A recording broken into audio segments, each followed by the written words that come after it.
Welcome everybody. Welcome to the University of Essex, where we have today our Space to Grow webinar on investment readiness. And it's brought to you today in conjunction with Enterprise Europe Network and Simon Atack, and I'll do the formal introductions later. But effectively, our hour-long presentation today is being recorded and will be made available soon after the event. Don't worry, you don't have to chase us. We will send it to you. And copies of slides will be sent with that as well. So everything will be made available to you. So no need to worry if you miss anything along the way. We do have questions and answers. You'll either find it at the bottom or at the side or the top, depending which facility you're using, whether it's an Apple product or a Microsoft product. And effectively, we would like you to ask your questions in that Q&A. And we will hold those back and answer those questions for you at the end of the webinar, because you'll probably find a lot of the questions you ask are actually covered in the presentation. Simon is very adept at this, so don't worry. He's a very capable guy.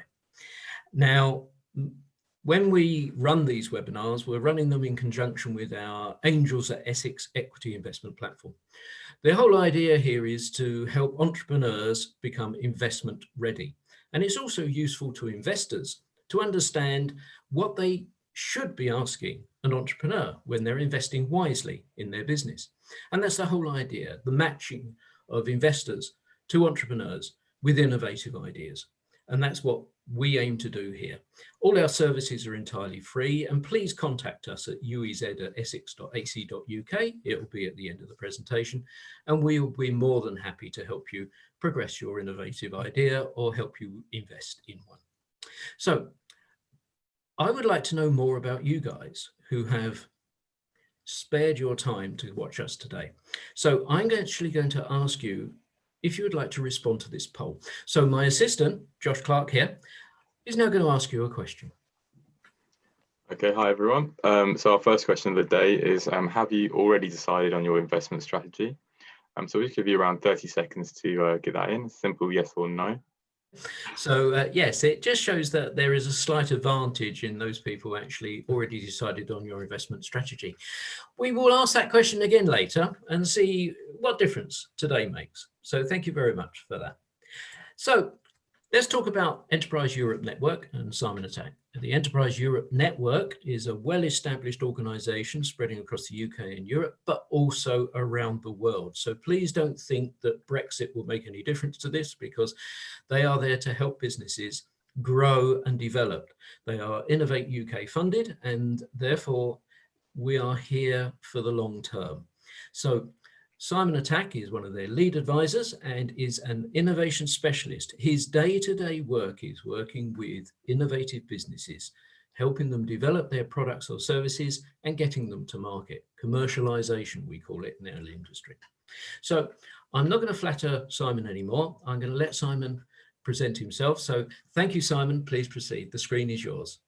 Thanks very much, John, and pleasure to be here. And thank you to everyone who's attending this seminar that we've got on the Innovation Project Canvas.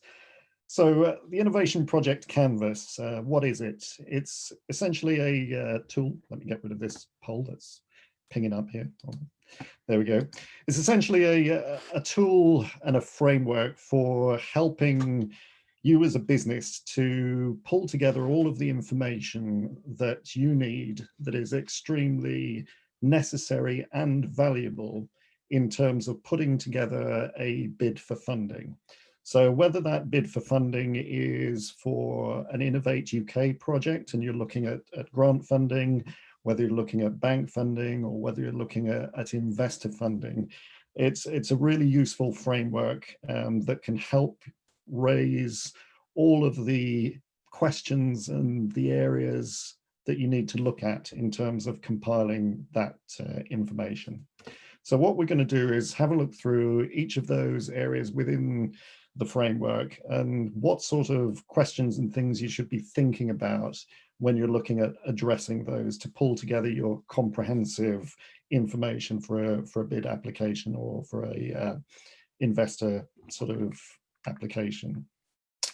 So the first thing where we're looking at innovation and innovative ideas and things that are going to excite investors and are going to excite Innovate UK, if you're looking at an Innovate UK grant, is what is unique about the innovation that you have there? What is your innovation project going to produce? Is it a new product? Is it a new service? Are you changing and innovating processes? Are new materials involved, methods, new applications? So what is it about your project that you believe is going to produce something highly innovative? Where is the disruptiveness that's sitting within the project proposal that you've got? Because for Innovate UK or any other investors to look at investing in what you've got as your project, there's got to be something unique in there that's exciting, that's going to be innovative, and that's going to be different, and that's going to yield the sort of investment returns that the investors are looking for. So in terms of uniqueness, if you've already defined, okay, what is unique about my product or service or development within the project that I'm looking at, the next stage is looking at the technical feasibility and really understanding and scoping out why you believe it's technically feasible to produce this idea as a product or a service, process, material, etc. So what are the functional requirements that are within it? What are the design features that the market will demand of your idea, and how can these be achieved? Do you have the technical capability required to complete the development of the idea into a commercially viable product or service or process? Are there particular industry standards or technical parameters with which you need to work to? Have you researched other methods or solutions to the problems, both technical and non-technical? And does the idea that you're working on at the moment comply with the requirements set by law and regulations? So it's really justifying the fact that it's not just, I've got a great idea, but actually it is technically feasible to do this. And you've put the time and the research into really proving and evidencing that technical feasibility that's there within your project plan. So after you've defined technical feasibility, it's then looking at, okay, how are we going to actually get this into production? So we've got the idea, it's technically feasible, but how are we going to map out the process that shows that we can take it not only from an idea being commercialized as a product, but also taking that product and scaling up the production processes to have a significant growth trajectory for the business, which is something that investors really need to see from a plan that you have. And in terms of doing this, again, it's looking at the detail and mapping out the full production process and making sure within that you're clearly evidencing that it's commercially viable to produce the idea on a large scale. And with manufacturing products, it may be that you've had the idea, you've created the 3D prototype, which works fine, but in terms of manufacturing it, you've got to have real consideration about how the manufacturing process works, the materials work, and whether what you've designed, which may have come out fine as a 3D prototype, can actually work with manufacturing molds and in the manufacturing process. So it really is going into the depth and breadth of detail to ensure that the production process is robust, it can be made to a commercial standing, and it can be effectively scaled once you've got it out there. Okay, so the next thing we'd consider as well as part of this, looking internally at the business and what we're doing as a project, is intellectual property rights. And these are extremely important in terms of the value of what you are creating and what intellectual property you have and how you protect this and how robust the management of your IP is extremely important for the business and for investors who are looking to invest into it, because that's where a lot of the core value is. And also in terms of the likelihood of investment, how well you understand your IP and the framework and structures you've put into place to protect your IP will really make a difference to whether you get investment or not. So this is a very important area to consider when you're looking at developing an innovation project. You need to understand fully what patents or copyright situations are there for your project, whether trademarking is an important element of that, whether design rights are an important element and need to be protected, and whether you are within the business model and the project model that you've got, you are licensing IP from other parties, or whether you are in the end looking to use licensing as a means of gaining revenue for your business model, and how you're going to manage that contractually and also process-wise. Other things you need to consider, especially around patents, and if you're looking at filing patents and discussing your IP with others, is what confidential agreements have you got that are signed with the people that that you've been speaking to. So again, this is an extremely important area to look at, and one where really there's a lot of support information that's provided by the Intellectual Property Office in the UK and the British Libraries, and some very useful resources, but it's highly recommended that on all intellectual property rights areas, you really do speak to an IP professional, an IP lawyer, to make sure that you have everything covered off appropriately. Okay, so after you've looked at IP, so we've got an idea, we've got unique features, we've got the technical feasibility, we understand the production processes, and we've got those mapped out. We have a clear understanding of our IP management and how we're going to protect it. We've then got to look at the project plan for actually taking the idea from concept to commercialization and putting that into a format where it can be clearly seen and properly and effectively managed. And so for applications such as where you're looking for grant funding from Innovate UK, this is extremely important, because Innovate UK want to see the milestones and the key activities that are needed to complete the project within the timescale that has been specified by the application that you've put in for the grant funding. So is it clear who's doing what, how you're doing it, when it's going to be done by, what the key milestones are that tick off that you've achieved that area, and are they broken down into well-defined work packages? And this can be critical for the business, because with some of the funding investment that you get from grant funding, you may be wanting to make calls for particular tranches of the money that you've got as the overall pot to be paid into the business at specific times with specific milestones. So it's very key that these are clearly planned in and they are evidenceable, and that you can actually utilize them effectively to make sure that the cash flow within the business is working appropriately in order to deliver your project. You need to consider as well with this what your time frame is for getting the innovation to market, and how realistic that is, and what planning you've got in place to effectively support that. And you've got to consider what contingencies that you have in place to ensure that the project progresses on time, and so that there aren't any unforeseen risks or circumstances that could derail it, and what would happen in the event of that happening. So it's all about depth and breadth again of the detail around what your project plan is.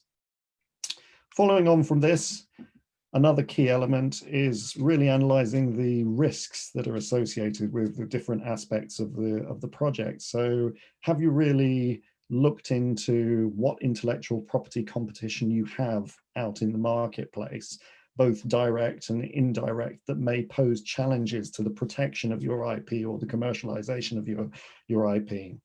Have you really researched the markets to see that although you've got a great idea, that the customer demand is there, and the customer demand and the adoption and the diffusion is on the level that you require to actually make it a scaling commercial success?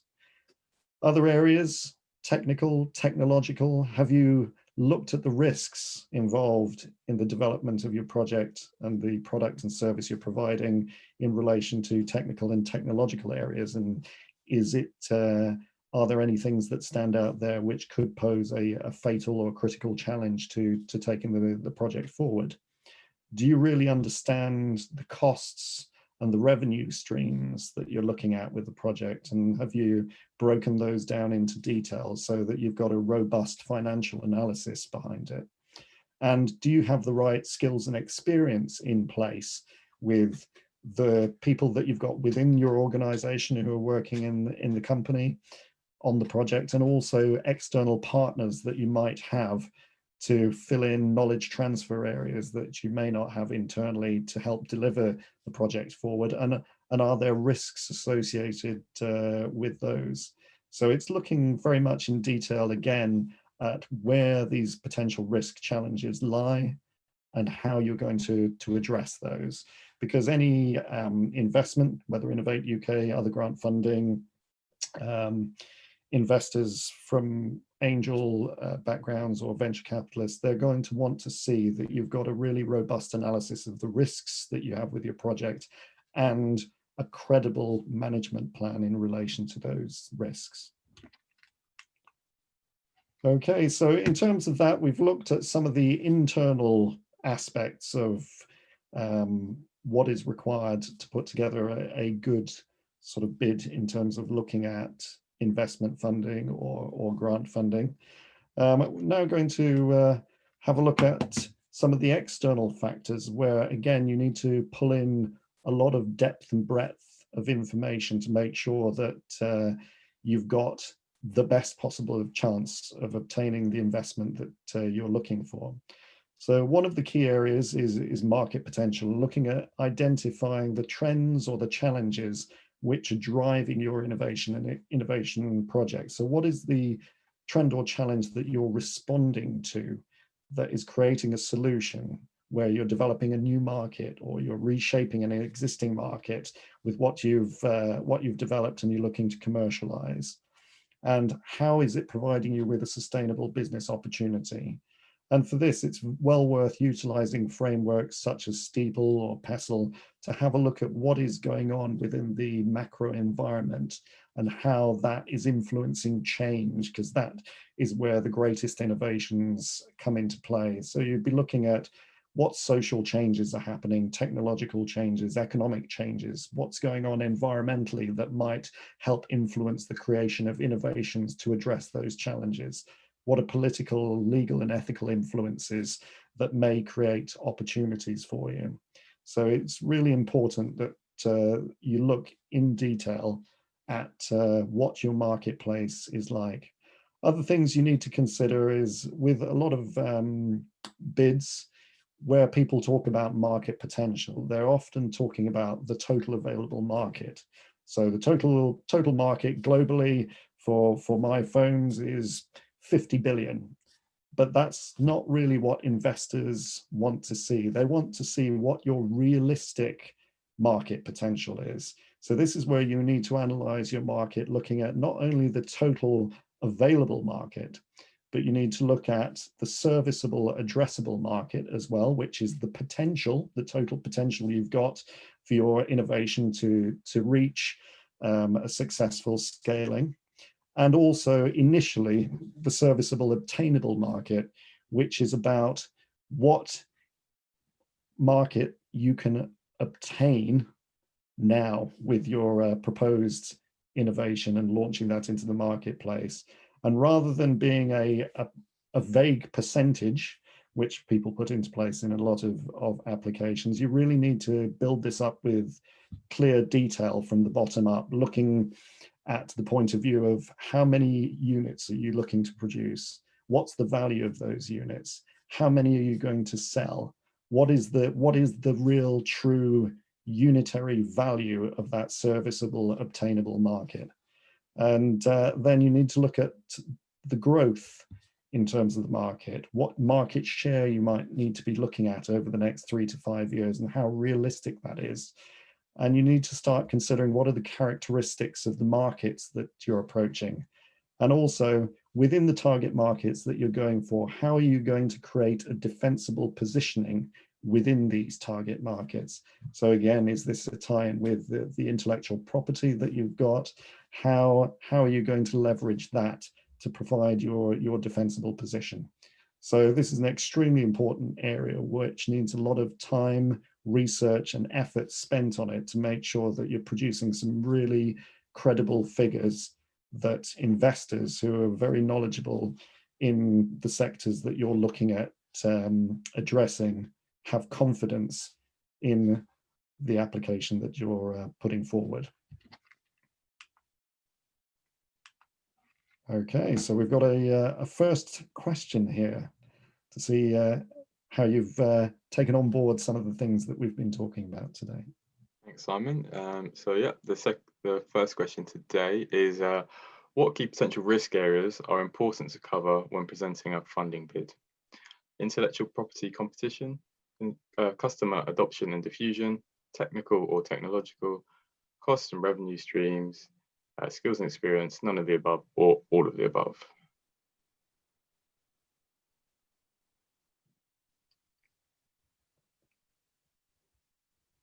So it'll give you about 30 seconds just to get your answers in here.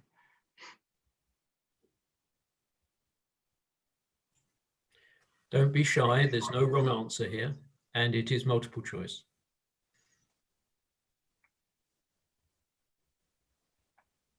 Okay, we'll give you a few more seconds. Okay, so we'll end it there and I'll share that with you. So as we can see, Simon, so majority saying all of the above. Great, brilliant, that's good. All betting in. Brilliant. So I'll pass it over to you, back over to you, Simon. Fantastic. Thanks very much, Josh. Cheers.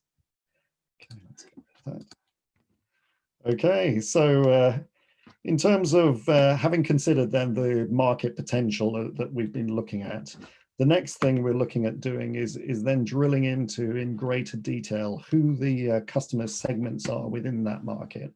And again, in any presentation that you're doing where you're looking for investment funding, it's really, really important to identify and really understand who your customers are, rather than having a general approach of, oh, our product's fantastic, we can sell it to everybody. That doesn't really work. So you need to really identify and understand who are the target customer segments that you have, who's going to use your innovation. And users may be different to customers. How are they going to use it? What are they going to do with it? What's the journey that they're going to go on with your innovation? What are the nature of the different target customer segments that you've chosen? And have you defined customers or user profiles by both characteristics and also buying behaviors? Have you visited potential customers, users to align your innovation to their business problems and their challenges? And this is extremely important.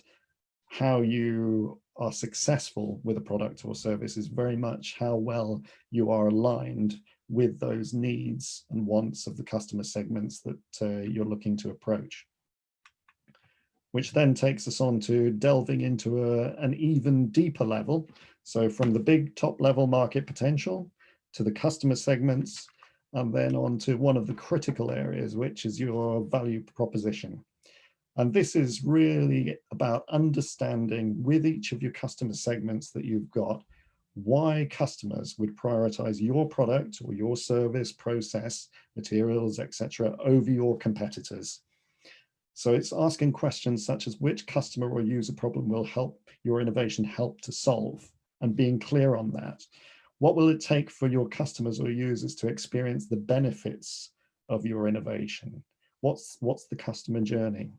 How does your business model differ to those used by your competitors, and how does it provide more benefit to your customers?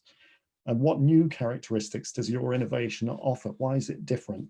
So why is it better in terms of accessibility, convenience, cost reduction, customization, ease of use, efficiency, etc.? So again, it's very, very important to start understanding how well aligned the product or service you've got is with the jobs that the customers are trying to do and what needs they have. And a very useful tool for this is the value proposition canvas. And this is a great tool, both for looking at improving your products and services to make sure that they're aligning as best they can with customer needs.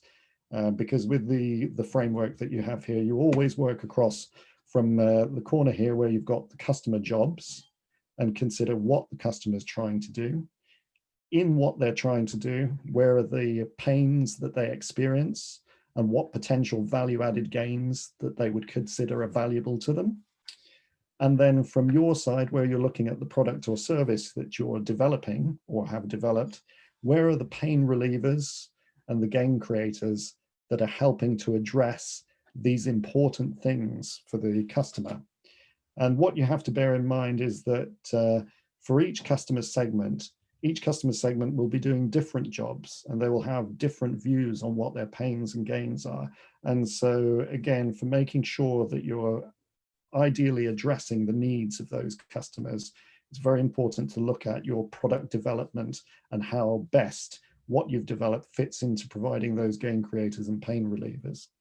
Now, also as a great framework and tool for really understanding the customer and creating the right products and services for them in terms of your product development, this tool is extremely useful in terms of marketing at the other end, where you're looking to promote the product or service to that particular market segment, because this clearly gives you the right messaging for that customer segment that they really will buy into, because you're highlighting the product or service that you have from here provides the gains and the pain relievers that the customer wants in terms of your features, to give the benefits, the gains or pain solutions that they're looking for to address the work that they're trying to do.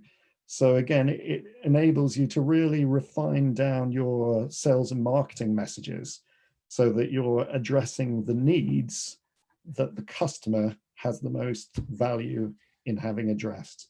So this is an extremely powerful tool, and I would certainly recommend that with both the innovation project canvas and the value proposition canvas, that you make use of these as part of your planning for investment funding.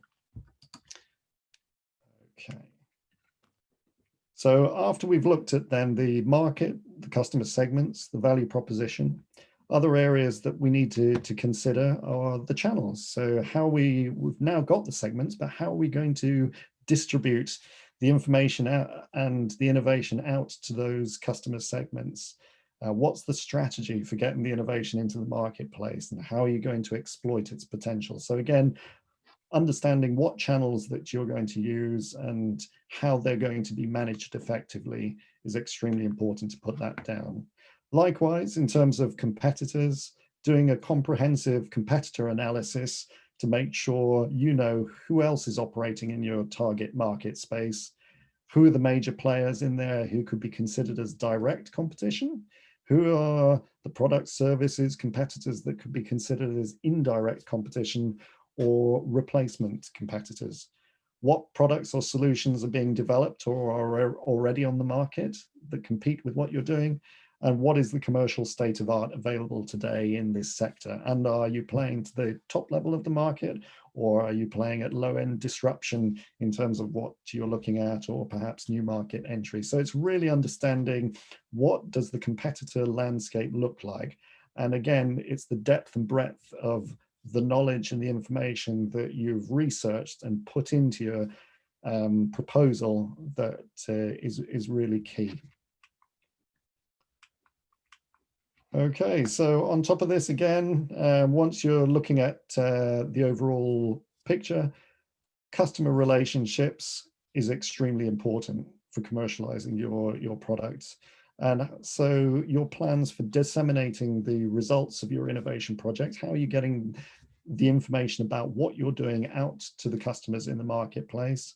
How are you utilizing press releases, conferences, scientific publications, workshops, newsletters to really excite the world and the markets about your innovation and what you're bringing out? And this is important for investors because, again, they want to know how you're going to get the message out there and how it's going to be disseminated so that you're getting the interest in your innovation and the buy-in and the commercial sales that follow on from that. How will the activities that you've done pave the way for future market entry?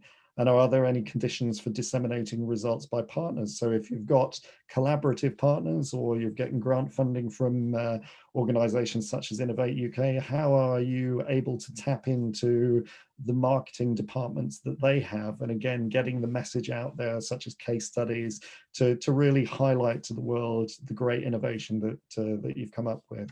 So again, it's what's the depth and breadth and detail around the plan that you've got here in relation to that. Also, we have another question. So I'll pass you over to Josh and he will bring that on for you. Thanks, Simon. Yeah, so we're on to the second question of the presentation now. And that should be showing on your screens now. So this time it is, in terms of market potential, what is the SOM? Simon did touch on this earlier. And again, it's multiple choice. Okay, so we will leave it there and I'll share the results again with you. So you can see there, Simon, the majority saying serviceable obtainable market. So going correct there. And I will pass back over to you. Great, thanks very much, Josh.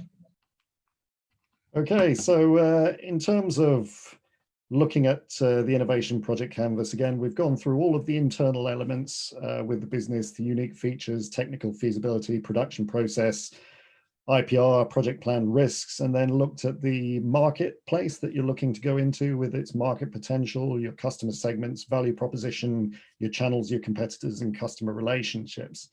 But then we need to really understand, in terms of when you're going for funding applications or investment, what is the cost structure behind the innovation project that you're working on? So do you really understand what the estimated total cost of the project is? What amount or level of internal or external funding you really need?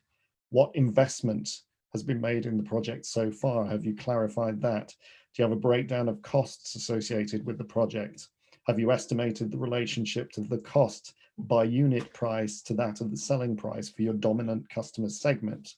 And if you're seeking external investment, how are you likely to acquire the match funding that you need? And how much follow-on financing may be needed to bring your innovation to market? Again, this is very important that you've got your profit plans and your cash flow forecast really well sort of nailed down with this, because the worst thing is if you have projections and you run out of runway in terms of the delivery of your project. So your figures have to be very detailed and they've got to be very robust to make sure that you're providing a credible proposal to investors and funders. And in terms of the remainder of the project that you have, you may have investment that you're getting for the development of the product, but then you're looking at funding the commercialization separately. Do you have a clear and realistic plan that helps evidence that you're able to do that? And then following on from a clear overview of what costs are involved in your project, it's then also looking at the revenue streams and how you're generating revenue for the commercialization of your innovation. So how are you going to make money from it? What are you going to sell? What price are you going to sell it at? How does it compare with your main competitors? What's your pricing strategy? Are you going in at cost plus pricing? Are you looking at consumer-led pricing? Is it competitive, premium, penetration, skimming, economy, or have you got an element of freemium within the proposal that you're looking at? Have you calculated the return on investment your business is going to expect from this project? And how does that return on investment reflect in terms of what your investors are looking at from the business model? So if you've got an angel investors that's looking for a 10 times return within 3 to 5 years, is the model that you've got going to satisfy that requirement? What form of revenue streams are you going to be using? Are you looking at digital sales? Are you looking at asset sales?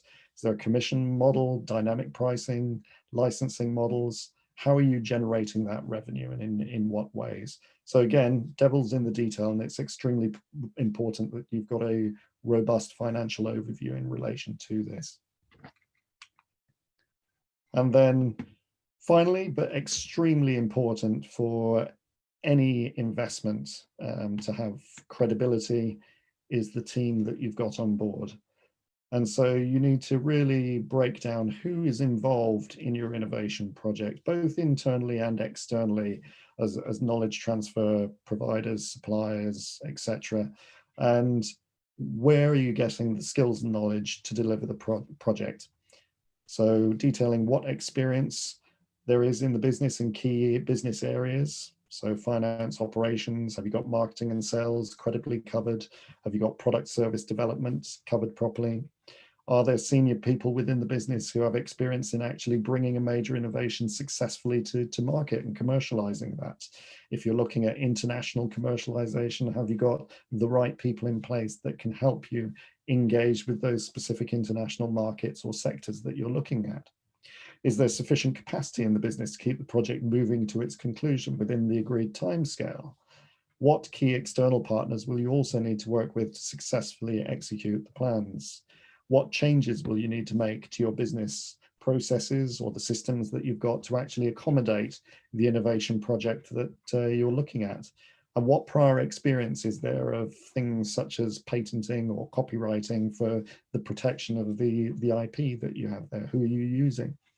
So all of these are extremely important, and with investment, the team is a very, very critical element that gives the credibility of whether your proposal that you're putting forward in terms of your innovation plans are credible and would be invested into. So if you have gaps in this area, it's very important that you identify those gaps and you find the solutions in terms of filling those gaps either internally or externally to the business.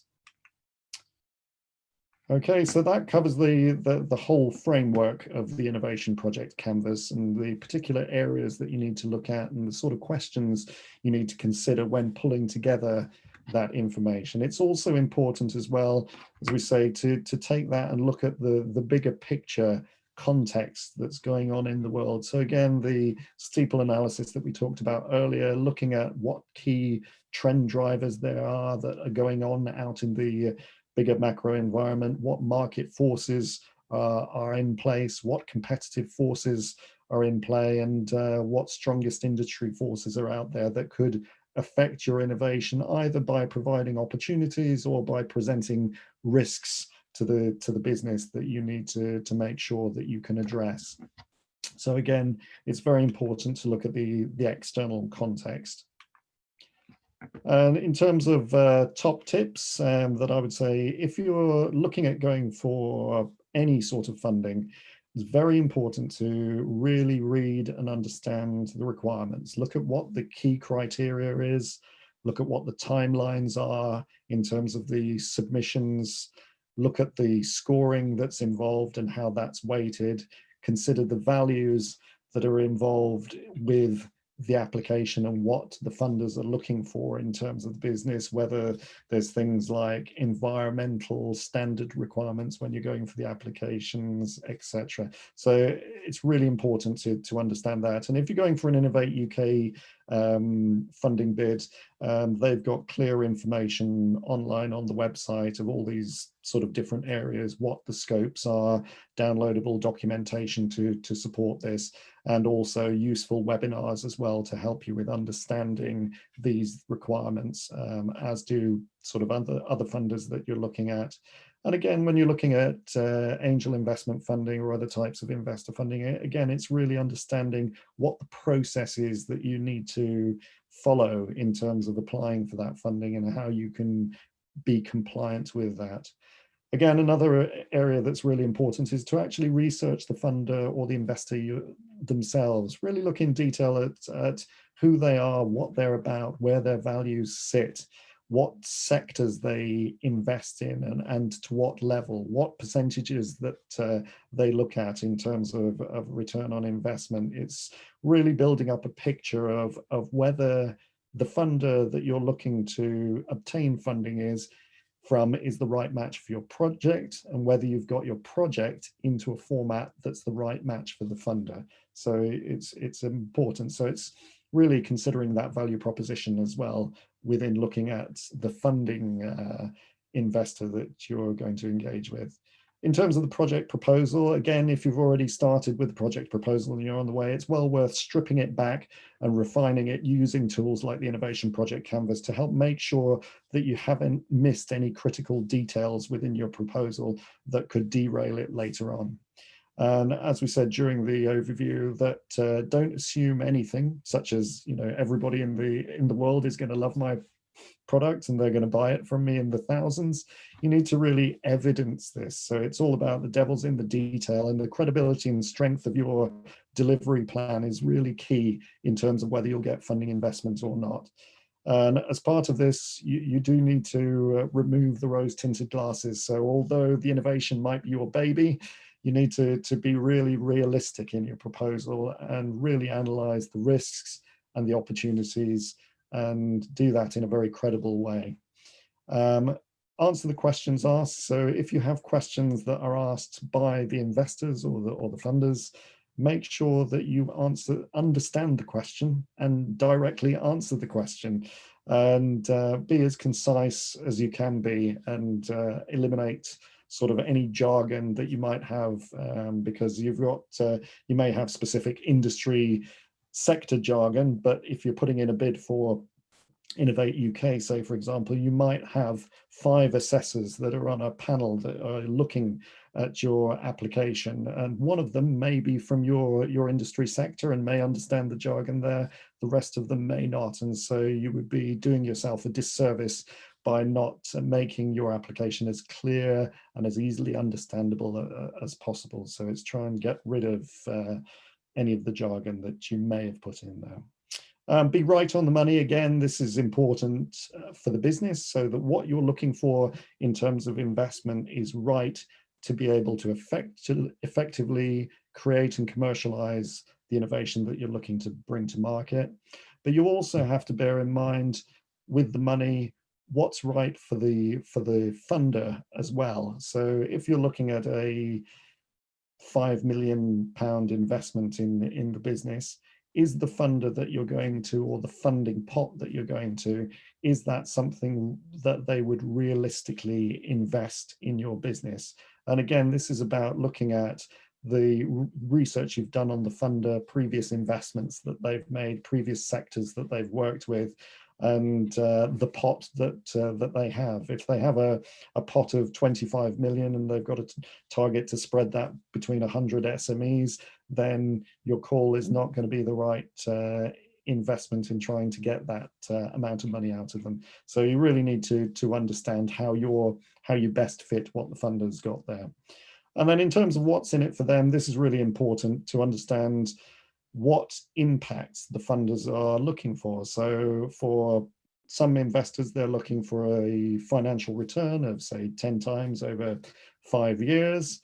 For others, like Innovate UK, it's looking at the picture of, as a result of investing the money into your business to help it grow, what impacts are going to be created in terms of sales turnover increased, profitability increased, number of full-time employees that are going to be taken on board with the company over the next 12 months, what impacts are going to be made in terms of environmental impacts in the way the project works, what impacts are there going to be on the supply chain or the market sector as a result of your innovation going to market. So it's really understanding what's important to the investor in terms of the impact, and then making sure that the project that you've got reflects that. And then, as it's a competition, whether it's an Innovate bid or whether it's any other sort of funding that you're going for, it is a competition. You've got other people from other businesses, other sectors with other innovations that are out there that are equally as valuable as yours. And so you really have to make sure that whatever you're putting out there really sells your concept and present your unique sales propositions and your wow factor, and really make sure that that cuts through and is repeated within your documentation, so that people really get where the difference is in what you're presenting to them and the value sits. And in terms of planning and preparation, make sure you set enough time aside, because as we looked at with the Innovation Project Canvas, there is a lot of information that you need there and a lot of depth and breadth of information. And so therefore, to get that, you need to spend a lot of time on it. And so make sure you set yourself enough time aside. And also in terms of submissions, complete and submit early. With grant funding like Innovate UK, you can actually submit early. And then if you think of some things that you might want to change, you can go back in, make the changes and then resubmit. But the fact that you have it ready early, it does give you that headspace to think about, is there anything that I've missed? Rather than trying to rush it through. And in the past, we've had some funding applications where if they get pushed in at the 11th hour to the IT system, sometimes the IT system crashes and you miss out altogether. So it's wise to get on top of this and get it in early. And likewise, use external reviewers and resources to help you. So there's lots of support from KTN, the Knowledge Transfer Network, from ourselves at EEN, and other business advisors and business support organizations who can help look at your proposal, review it, and give you that valuable external viewpoint that can pick up on some areas perhaps that you wouldn't necessarily have seen or known about from your perspective. So that can be extremely valuable as well. And it doesn't have to cost you anything, because there are a lot of free resources that are out there to help with that. So those are my top tips in terms of relation to the innovation project canvas. And we've got one more final question for you here from my particular side. So let's see how we go with that, Josh. Thanks, Simon. And here you go, that should be on your screen now. So this time it is, what is a useful framework for analysing macro environmental factors affecting a business? Spire, tower, steeple, or hurdle? Okay, so what we'll do, we'll leave it there. And I'll share the results. So the majority of people, there's Simon saying steeple. A couple saying spire, but in this case it is steeple. Great. Okay, fantastic. Thanks for that, Josh. That's brilliant. So moving on from the poll there, just got a final overview of some of the resources that are out there to help you. So you've got obviously canvas models like the innovation project canvas, the value proposition canvas, you've got business model canvas. So there's a lot of useful tools to help you structure the information that you need for investment and funding applications. You've got the funding providers themselves, which are very useful and helpful at providing information to you so that you can align your projects with what they're looking for. There's help from the local growth hubs. There's the Knowledge Transfer Network, specialist catapults, the team at the Department for International Trade, your local chambers of commerce, industry bodies, libraries, online resources. So a whole wealth of information out there. And there's also Enterprise Europe Network ourselves, where we can provide a range of help. So in terms of Enterprise Europe Network, we're operational in 65 countries. We have 600 partner organizations, and that taps into 3,000 experts worldwide. In terms of what we do, we get involved in over 10,000 research, technology, and business opportunities annually, supporting businesses globally. We have advisors who are partnering advisors supporting connectivity, and we have a partnership database which is free to access, which has thousands of companies on there looking for knowledge transfer support or suppliers and distributors.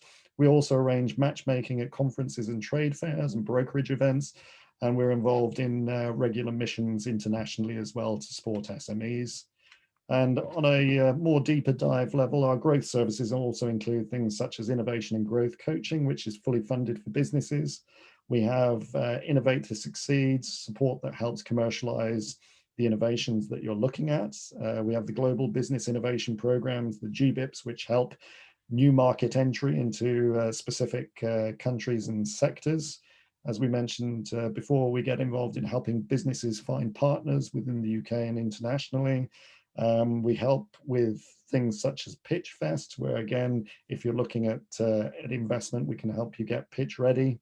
And in terms of businesses that are looking to scale, we have specific support that's available to help those larger scaling businesses with their strategic planning to help capitalize on that. And we also run during the year a range of different events as well to support SMEs. And the vast majority of all these services are fully funded as well. So it doesn't cost you as a business anything to engage with us and get the support that you need.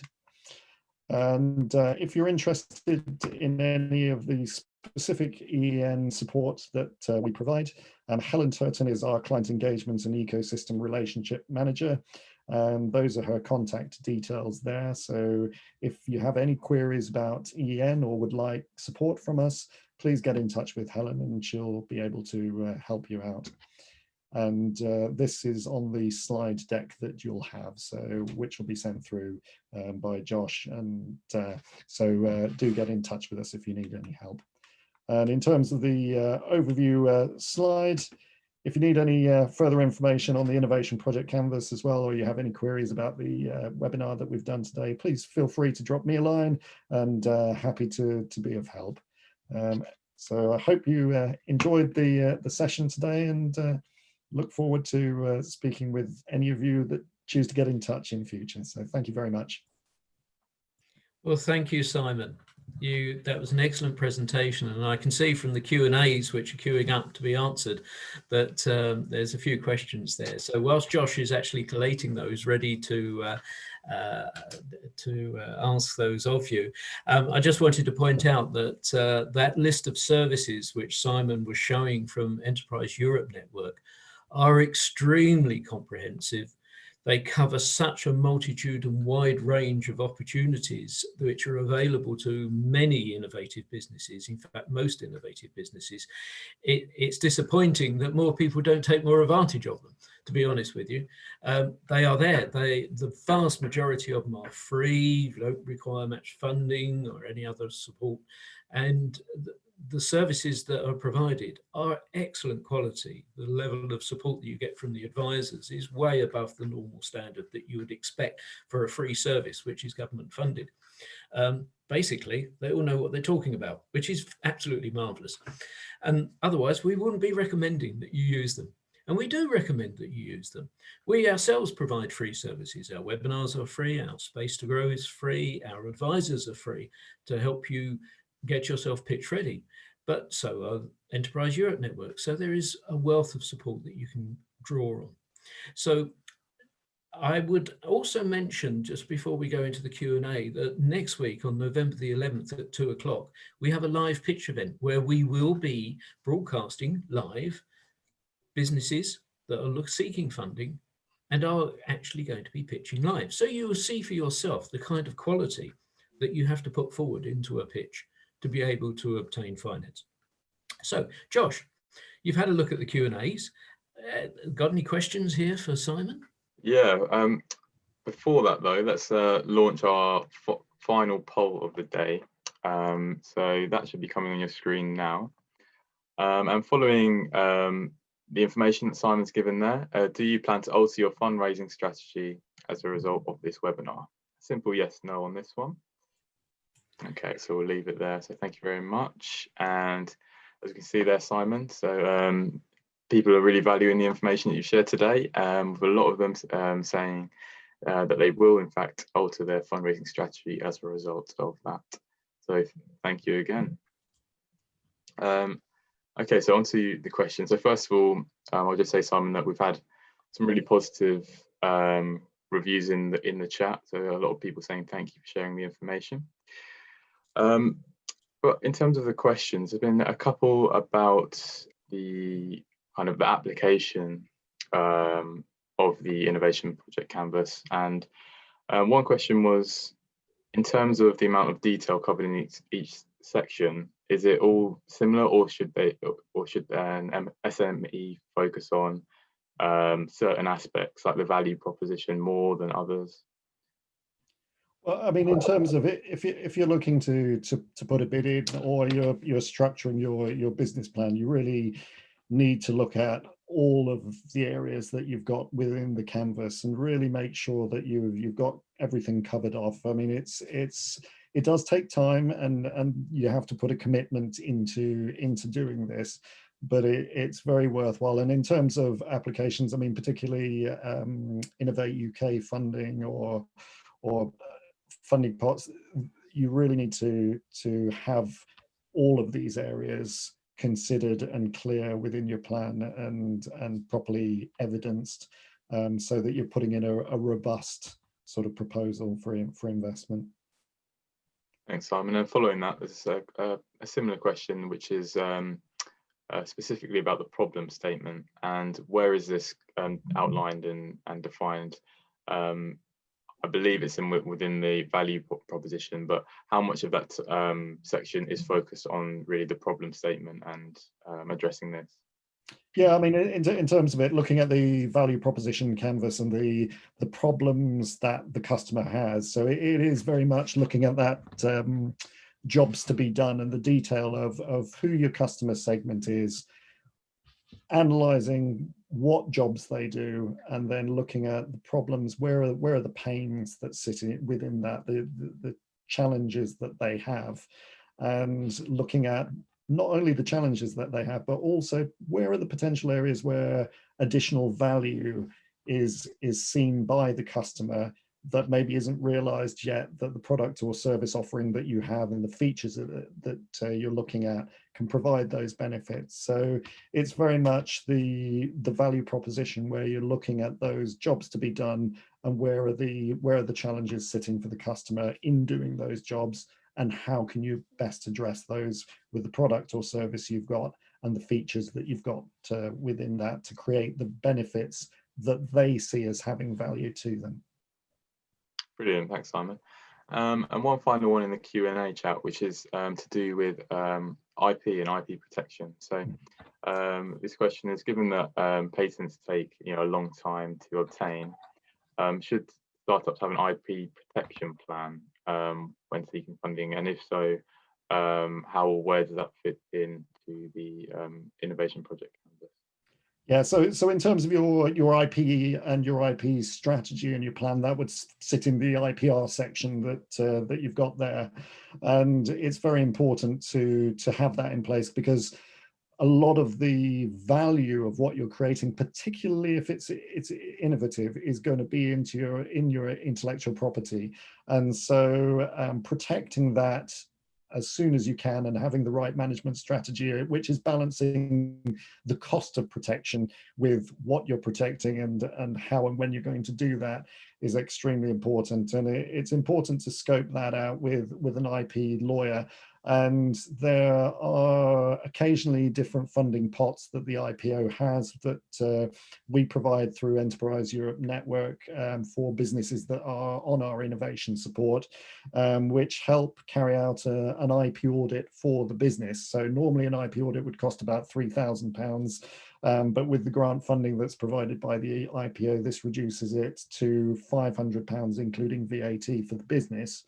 And that gives a comprehensive audit of the business by an IP lawyer as to where the business is, what plans that they're looking at with their innovations, where the risks sit in terms of the searches that they carry out, and what your IP management strategy should be going forward in terms of best protecting the assets that you've got and leveraging those for maximum commercial return as you develop forward. So yeah, it's very important to put together an IP strategy as part of this, because that is one of the core elements of the value that you have within your business. And if you don't get it right, it can be extremely costly to your business. And for some, if there's a heavy reliance on the trademark that you're trading under and you don't protect that, and somebody else comes away and takes that brand equity away from you, then that can be extremely costly. So again, you've got to look at it and weigh up from a proper analysis with an IP lawyer of what you can protect, where you can protect it, how and when, and what cost is involved in terms of doing that. But yeah, key area to look at. Great, thanks, Simon. So that's everything for the Q&As. So I'll pass back over to John. You can conclude. Thank you, Josh. And thank you, Simon. I really appreciate the time and effort that you put into these presentations and the depth of breadth of knowledge that you have on all subject matters relating to innovation. And as the witness to the chat room and the comments that have been coming through, I think it's been greatly appreciated by the audience as well. So thank you very much indeed. As I say, we have the live pitch event next week, and watch out for our future seminars and webinars on subject matters relating to getting yourself investment ready, getting your innovation project up and running, and how best to raise investment for that, in whatever form that investment might be. Because remember, as Simon quite rightly said, there's grants, there's loans, there's equity investment, there's convertible loans, there's tax incentives to invest in businesses. There are so many ways of raising funding for your business that it's worth exploring all avenues, and we can help along that way. So thank you very much. I will now enter the recording. It will be available later, as will the handout notes. And I look forward to greeting you at our next webinar. Thank you. Thank you, everybody. Bye-bye.